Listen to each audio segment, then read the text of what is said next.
You stand at the heart of medieval Europe, a world meticulously ordered by God and man. You feel the omnipresent gaze of the Church, its spires reaching to the heavens, its doctrines woven into the very fabric of daily life. Kings bowed, peasants toiled, and scholars debated within the confines of its sacred laws. Every thought, every action, every whispered secret seemed to fall under the watchful eye of Rome. You felt safe, perhaps, in this divine order, certain that nothing could truly defy its ultimate authority. But what if I told you that beneath this meticulously constructed facade of control, there lurked a force so enigmatic, so unbound by earthly powers, that even the formidable might of the Church recoiled in confused fear? An order of knights whose oaths were whispered in shadow, whose blades flashed in the dark, and whose very existence challenged the core tenets of medieval power. An order that history has tried to erase, but whose echoes still ripple through the ages. They were called the Shadow Knights, or sometimes the Silent Watchers. You won't find their banners proudly displayed on any battlefield, nor their names etched into the annals of official history. Their legacy isn't built on grand cathedrals or crusader castles, but on the chilling absence of evidence, on the sudden, inexplicable disappearances of those deemed too powerful, too corrupt, or too dangerous by an unknown hand. This was no ordinary monastic military order like the Templars or Hospitallers, born of Holy Crusade and consecrated by the Pope. No, the Shadow Knights were different. Their origins are shrouded in legend, whispered in hushed tones by those few who dared to believe in their existence. Some tales suggest they emerged from the ancient, forgotten traditions of pre-Christian Europe, guardians of an older wisdom. Others claim they were an offshoot of disillusioned crusaders, broken by the horrors they witnessed, seeking a purer, darker form of justice. Their oath was not to Rome, nor to any earthly king. You sense their allegiance was to a concept, an ideal of balance, of protecting humanity from forces both seen and unseen, even if it meant becoming monsters themselves. They operated beyond the laws of man, answerable only to their own inscrutable code, a code far older and more severe than any decree issued from the Vatican. You might never see them, but you would feel their presence. A sudden drop in temperature on a warm night, a rustle in the shadows where no wind stirred, a fleeting glimpse of a figure moving with unnatural speed, cloaked in darkness, a flicker of cold steel catching the moonlight before vanishing completely. They were phantoms, yet their impact was horrifyingly real. Their modus operandi was secrecy, infiltration, and precision. Forget the gleaming armor and thundering charges of chivalrous knights. The Shadow Knights wore no distinguishing heraldry. They blended into the crowd, appearing as merchants, monks, guards, or even beggars. Their true strength lay not in brute force, but in their ability to manipulate events from the fringes, to strike with surgical accuracy, leaving behind no witnesses, no clues, only profound questions. Rumors began to spread, first in the taverns, then in the castles, and eventually even in the hushed corridors of power. Tales of corrupt lords found dead in their beds, poisoned by an undetectable hand. Stories of powerful bishops disappearing on their way to Rome, their retinues found slaughtered but with no sign of robbery or political vendetta. The common thread. These victims all had one thing in common. They had somehow threatened the subtle balance the Shadow Knights were sworn to uphold. You imagine their training. It was not just martial. They moved like phantoms, their footsteps unheard, their faces obscured. They were masters of stealth, espionage, and close-quarters combat, wielding exotic, silent weapons alongside traditional swords. But their true power came from a deeper understanding, a knowledge of poisons, of human nature, of forgotten languages, and perhaps even of arcane arts that would make any inquisitor shudder. The fear they inspired was palpable, a cold dread that crept into the hearts of both common folk and authorities. You felt a shiver down your spine as you heard the hushed whispers of their name. Were they servants of God, acting as divine retribution, or agents of the devil, sowing chaos? No one truly knew, and that uncertainty was their greatest weapon. Their very ambiguity allowed them to operate with near impunity, leaving their targets paralyzed by doubt and suspicion. Whispers of their activities ranged from the mundane to the utterly supernatural. They were said to be responsible for the silent assassinations of tyrants who oppressed their people beyond measure. They were credited with uncovering conspiracies that threatened the stability of entire kingdoms, though their intervention was always invisible, the credit often taken by others. And more chillingly, some believed they guarded ancient relics, not for the church, but for purposes known only to themselves, preventing them from falling into the wrong hands. The church, in its infinite wisdom and absolute power, did try to control them. You picture the fervent pronouncements from pulpits, the papal bulls condemning any secret society operating outside its purview. The Inquisition, with its vast network of spies and informants, hunted for them relentlessly. But how do you capture a shadow? How do you interrogate a whisper? Every lead ended in a dead end, every pursuit in empty alleyways. The Shadow Knights simply weren't where they were supposed to be, or they were already gone. Perhaps their true strength lay in the very knowledge they possessed. Unlike the Templars, who guarded treasures, the Shadow Knights might have guarded secrets, forbidden texts, forgotten magical lore, or perhaps even an understanding of the true nature of the universe that contradicted every dogma of the medieval church. You wonder if this forbidden knowledge was their guiding light, giving them insight and power beyond any earthly army. The medieval world was not just faith and feudalism. It was a chaotic, brutal place, teeming with unseen forces, forgotten cults, and the lingering echoes of ancient empires. You realize that perhaps a force like the Shadow Knights was a necessary evil, a dark counterpoint to the prevailing light needed to maintain a precarious balance that even the Church in its rigid adherence to doctrine could not fully comprehend or address. But their secrecy was a double-edged sword. While it protected them, it also made them unfathomable, terrifying. As their legend grew, so did the questions about their ultimate allegiance and their true goals.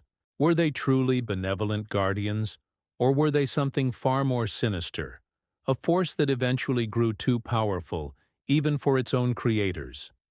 The lines between justice and tyranny blurred in the shifting shadows they cast. You might wonder how such an organization could sustain itself, operating entirely outside the established feudal and ecclesiastical systems. Unlike the Templars, who commanded vast estates and treasuries, the Shadow Knights left no visible footprint. Their resources, you surmise, must have been as elusive as their members. Perhaps they operated on a system of hidden patronage, receiving support from those who secretly benefited from their interventions, or from communities they had anonymously protected. Or, more chillingly, their sustenance might have come from the very targets they eliminated. You imagine hidden caches of ill-gotten wealth, confiscated from corrupt officials or tyrannical lords, repurposed to fund their shadowy crusade. This would further cement their autonomy, making them beholden to no one but their own cryptic objectives. Their independence was absolute, a stark contrast to every other powerful entity in the medieval world. Their methods of communication were also a source of intense speculation and fear. You think of carrier pigeons, coded letters, and trusted messengers. But for the Shadow Knights, these would have been far too vulnerable. Legend speaks of an intricate network of seemingly unconnected individuals across Europe, passing fragments of information through obscure symbols, forgotten languages, or even specific sequences of innocuous gestures. A secret handshake, a particular way of holding a goblet, a specific note played on a lute. You hear tales of coded messages embedded within illuminated manuscripts, their true meaning visible only to those with the right knowledge or device. Or even more fantastical whispers, of whispers carried on the wind itself, a telepathic network connecting minds across vast distances. These were not mere stories. They were born of the sheer impossibility of tracking or infiltrating their ranks. They were everywhere and nowhere, their intelligence gathering as superior as their combat skills. The Shadow Knights, you learn, were not simply assassins. They were masters of disruption. You imagine a heavily fortified castle, besieged by a rival lord. Days turn into weeks, the defenses holding firm. Then, inexplicably, the castle's main gate is found ajar one morning, its guards slaughtered silently, its lord delivered to the besiegers by an unseen hand. No witnesses, no struggle, just the chilling evidence of an impossible breach. This was their signature, the surgical removal of a key piece from a complex political or military chess game. They didn't seek to conquer territory or expand empires. Their aim was equilibrium, a brutal enforcement of a hidden order that few understood. They were the invisible hand that occasionally reset the scales of justice, often with blood. You begin to question the official narratives of many famous medieval events. How many times did a seemingly miraculous victory or a sudden, unexpected defeat have the subtle imprint of the Shadow Knight's intervention? Was the sudden illness of a warmongering king truly natural? Was the inexplicable collapse of a well-guarded treasury truly an inside job? Or was it a strategic act by the Silent Watchers to destabilize a corrupt regime? The Church, of course, found their existence utterly intolerable. You sense. But the Shadow Knights, in their inscrutable wisdom, seem to possess an almost supernatural ability to evade capture. You hear stories of inquisitors finding their safe houses meticulously cleaned out, leaving behind only a single unsettling symbol etched into a stone. A warning, a defiance, a signature that mocked their efforts. It was a game of cat and mouse, but the mouse seemed to always be 10 steps ahead, playing by its own rules. Their internal hierarchy remains one of the deepest mysteries. Was there a Grand Master, a council, or did they operate as a decentralized network of autonomous cells? You consider the possibility that their leadership was as fluid as their presence, perhaps a rotating council of elders, or even a single enigmatic figure known only by a cryptic title, whose identity shifted with each generation. Some legends hint at a ritual of succession, where new members were chosen not by birth or noble lineage, but by an arcane test of will, intellect, and physical prowess. You imagine dark trials, tests of loyalty, and exposures to forbidden knowledge that would break the minds of lesser men. Only those who could navigate the labyrinth of their own fears and embrace the moral ambiguity of their mission could ever hope to join their ranks. You sense the incredible burden of their existence. To operate in eternal shadow, to make the impossible choices, to wield deadly force for what they believed was a greater good, knowing they would never be celebrated, only feared or reviled.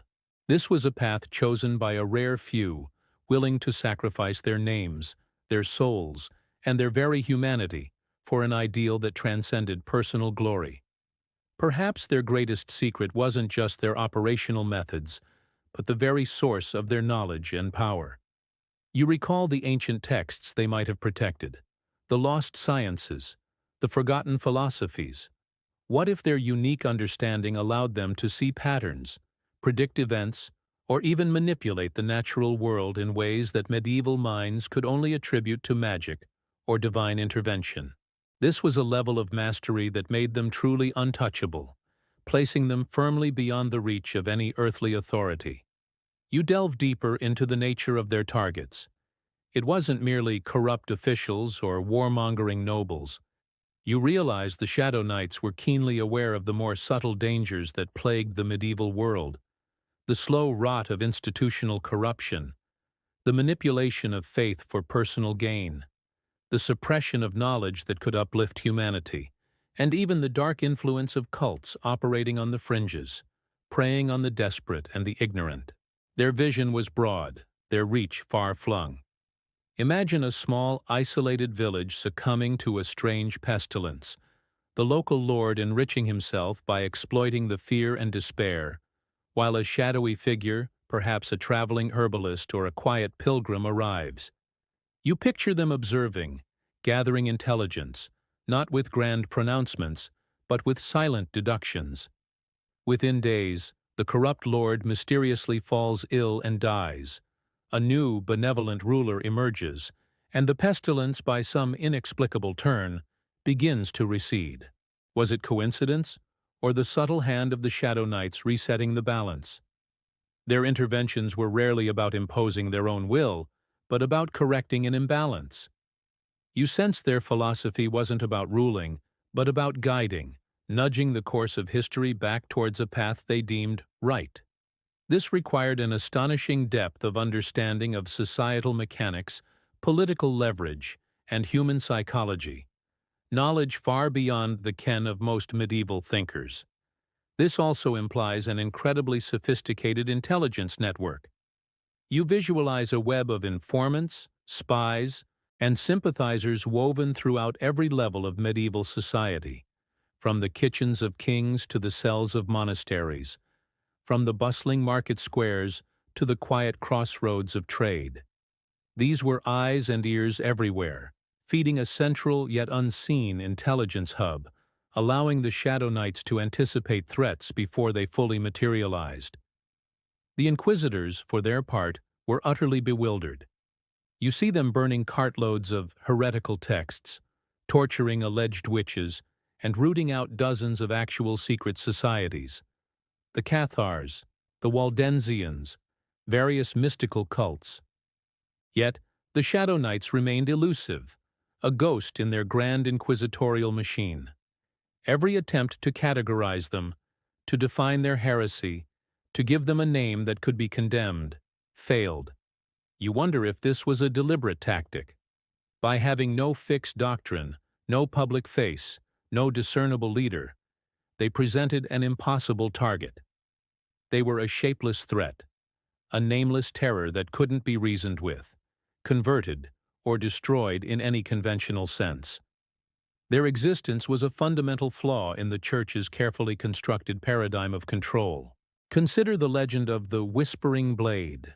You hear tales of a particular type of dagger, said to be wielded by the most senior Shadow Knights. It was rumored to be forged from a meteorite, imbued with ancient energies, capable of severing not just flesh, but also the very soul. Its strike was said to be so silent, so swift, that the victim often didn't even realize they were dying until the last breath escaped their lips. This myth, whether true or not, added another layer of supernatural dread to their reputation. But their reach extended beyond individual assassinations. You hear whispers of them influencing major historical events. Was the sudden political realignment of kingdoms, the unexpected fall of a powerful dynasty, or the mysterious disappearance of a crucial artifact truly coincidental? Or was there an unseen hand orchestrating the chessboard of medieval power? You begin to question the motives behind the widespread fear of magic and the occult during the late medieval period. While some of it was genuine religious fervor, you can't help but wonder if some of the Church's relentless campaigns against dark arts were subtly fueled by its frustrated attempts to understand and combat the Shadow Knights. If they couldn't define them by heresy, perhaps they could define them by witchcraft. Imagine the psychological toll on an inquisitor who dedicates his life to stamping out evil, only to be constantly thwarted by a force he cannot name, cannot see, and cannot comprehend. It would breed paranoia, desperation, and a willingness to see the Shadow Knights in every unexplained event, every suspicious glance, every whispered rumor. This very paranoia, ironically, became another layer of protection for the actual order, as the Church often chased its own tail, distracted by phantom threats. Their recruitment process, too, was steeped in mystery. You discard notions of public calls or advertised trials. Instead, you envision a clandestine selection process, perhaps observing individuals from afar, those with exceptional intellect, unmatched martial skill, and unwavering moral compass, or a profound disillusionment with the established order. They weren't sought, they were found. The initiation rites, if they existed, must have been equally grueling and secretive. You picture candidates being stripped of their former identities, forced to confront their deepest fears, and exposed to truths that would shatter the worldview of any ordinary person. This wasn't merely about joining an order. It was about being reborn into a new existence, one devoid of personal ambition and dedicated solely to the cryptic mission. You consider their ultimate endgame. If they were truly a force for balance, what did that balance entail? Was it a global equilibrium of power, a preemptive strike against future tyrannies, or the preservation of specific ancient knowledge vital for humanity's eventual enlightenment? Their actions suggest a long-term vision, extending far beyond the immediate political squabbles of the medieval era. The Shadow Knights likely operated with a deep, almost prophetic understanding of history's ebb and flow. You imagine them seeing the rise and fall of empires not as random events, but as predictable cycles, understanding the levers of power and influence with a clarity that would appear supernatural to their contemporaries. This level of foresight would have made them incredibly effective, allowing them to make surgical interventions precisely when they would have the greatest impact. You can almost feel the weight of their decisions. Every action they took, every life they ended, every secret they kept, was part of a larger, intricate plan known only to them. To be a Shadow Knight was to carry the burden of countless moral compromises, to walk a path of necessary evil, always believing that their actions, however brutal, ultimately served a higher, unseen good. This was a lonely and thankless existence, demanding an almost inhuman dedication. Yet, despite their secrecy, or perhaps because of it, their legend grew. You hear the hushed tales of peasant revolts mysteriously succeeding, of tyrannical overlords suddenly losing their grip, of ancient injustices inexplicably righted. These were attributed to various forces: divine intervention, brave heroes, or even simple luck. But you now realize that beneath these convenient explanations, the subtle hand of the Shadow Knights might have been at work, shaping events from the shadows. The Church's inability to control them was a constant thorn in its side, a silent challenge to its spiritual and temporal authority. It meant that even at the height of its power, there was an unknown, uncontrollable element influencing the world. This enduring presence, beyond excommunication and interdiction, created a crack in the facade of absolute medieval power, a subtle hint that the universe was larger and more mysterious than even the Vatican allowed. You sense that the story of the Shadow Knights is not just about a forgotten order, but about the very nature of power, control, and resistance. It asks you to reconsider how history is truly made, not just by kings and popes, but by hidden forces, silent guardians, and those who dare to operate outside the established norms for reasons that may forever remain shrouded in mystery. So, what ultimately became of the Shadow Knights? You might expect a dramatic downfall, a final climactic battle against the combined might of kingdoms and the Inquisition. But like their operations, their end was likely far more subtle, more enigmatic, fading into the mists of history rather than collapsing in a blaze of glory or defeat. Their very nature precluded a conventional demise. As the medieval era began its slow transition into the Renaissance, the world itself started to change. You feel the gradual shift in intellectual currents, the rise of humanism, the invention of the printing press, the age of exploration, and the fracturing of the monolithic power of the Church. The landscape in which the Shadow Knights operated, the very problems they sought to address, were transforming. Their primary goal, you recall, was to maintain a precarious balance, to counter forces that threatened humanity from the shadows. As society evolved, perhaps the nature of these threats changed. The overt tyranny and raw brutality of early medieval lords gave way to more sophisticated forms of political intrigue and economic manipulation. The obvious, tangible threats they once faced became more diffuse, more abstract. It's plausible that the Shadow Knights, with their deep understanding of societal mechanics, recognized these shifts.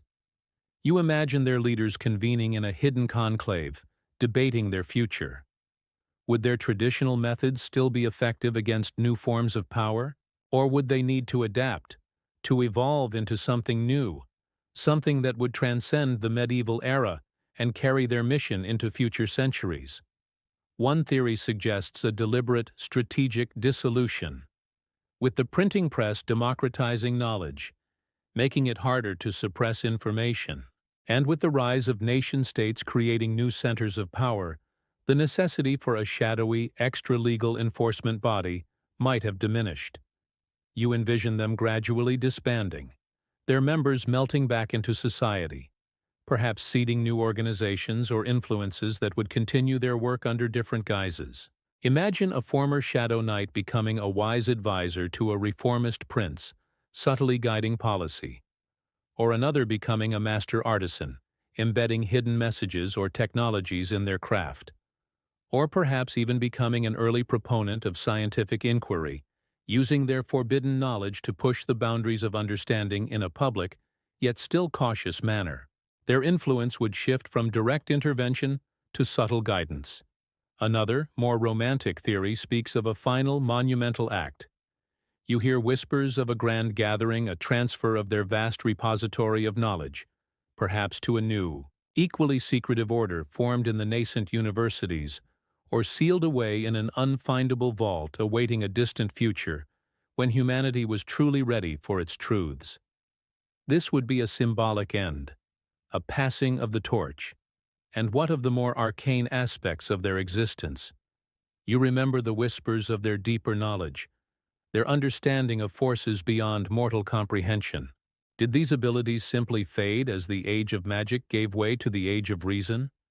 Or did they continue to operate on a different plane, moving even deeper into the unseen, their interventions now entirely undetectable to the historical record? The truth, like so much else about the Shadow Knights, is likely far more nuanced than any single theory. They were never a monolithic entity, but a fluid, adaptable force. Their end might not have been an end at all, but a transformation, a metamorphosis into something new, something that continues to influence the world in ways you cannot yet perceive. You search for archaeological traces, for a sign of their existence, but find nothing. No ruined strongholds, no distinctive artifacts, no burial grounds. This is, of course, their ultimate triumph. They were so effective at remaining invisible, so dedicated to their anonymity, that they leave behind only a profound void in the historical record, a space that begs for answers. Yet, their legacy is undeniable. You realize that the mere possibility of such an order existing, a force that operated beyond the Church's control, speaks volumes about the limits of absolute power, even in the most dogmatic of ages. It suggests a deeper, more complex tapestry of medieval life, woven with threads of defiance and resistance. The stories of the Shadow Knights, though unverified, serve a vital purpose. They remind you that history is not a neat, linear progression dictated solely by the victors. It is a messy, chaotic, and often contradictory narrative, full of hidden currents and unseen hands, shaped by forces that defy easy categorization. They challenge you to look beyond the surface, to question the official narratives, and to ponder the existence of truths that may have been deliberately obscured or simply forgotten. The medieval world, far from being simplistic, was a stage for intricate power plays where the very soul of humanity was often the prize. The Shadow Knights, then, were the ultimate medieval enigma. They were the silent guardians, the anonymous arbiters of a darker justice, and the living embodiment of the fact that even the most formidable institutions of control could not truly dominate every aspect of human endeavor, every spark of rebellion, every whisper of forgotten truth. They were, and perhaps still are, the force even the Church couldn't control. If this journey into the shadowy corners of medieval history has left you questioning everything you thought you knew and hungry for more secrets, then smash that like button. If you crave more stories of uncharted history, of the secret forces and impossible feats that shaped our world, then subscribe to Medieval Times Uncharted and hit the notification bell so you don't miss our next journey into the unknown. Tell us in the comments below. Do you believe the Shadow Knights were a real force, or merely a legend born of fear and hope? What medieval mysteries do you think still hold powerful, untold truths? Join the discussion, for in the sharing of ideas, the echoes of history grow stronger. Thank you for joining us on this incredible voyage. Until next time, keep seeking the truth, no matter how deeply it's hidden.